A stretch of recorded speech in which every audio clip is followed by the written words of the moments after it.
All right, let's speak now to Peter Zalmayev, who's the director of the Eurasia Democracy Initiative, an international non-profit organization dedicated to the promotion of democracy in post-communist transitional societies. He joins us from Kiev. Welcome to the program.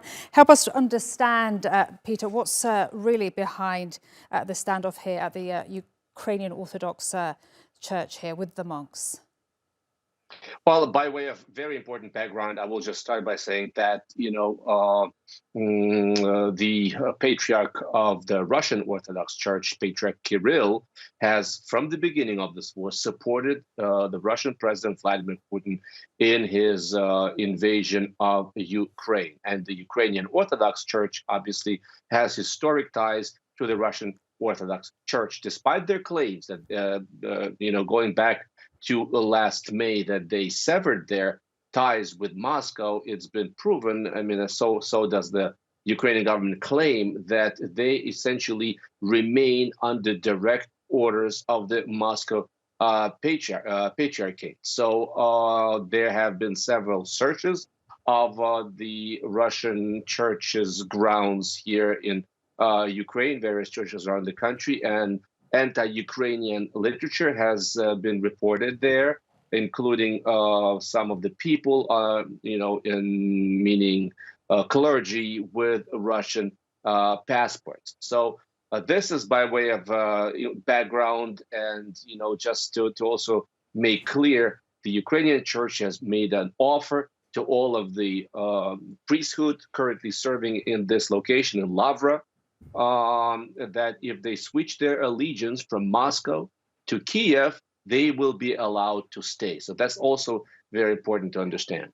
And how likely is it that they will, as you say, change their allegiance from Moscow to Kiev?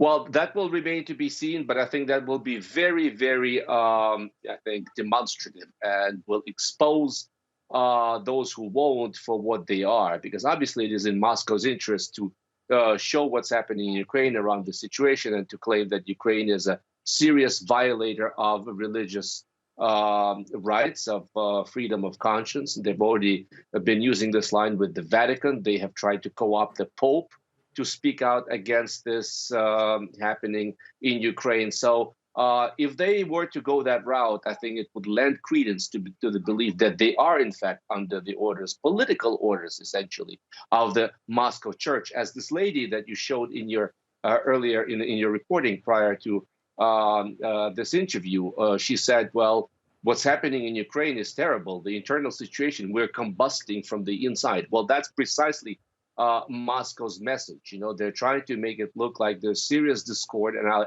can assure you that there's not much sentiment on the side of the Russian church in Ukraine. There are a few hundred disgruntled worshipers, a lot of them just older ladies, but there's not much demand for the Moscow church in Ukraine, no more. Just like with the Russian language, with the Russian culture, Vladimir Putin has been the one who essentially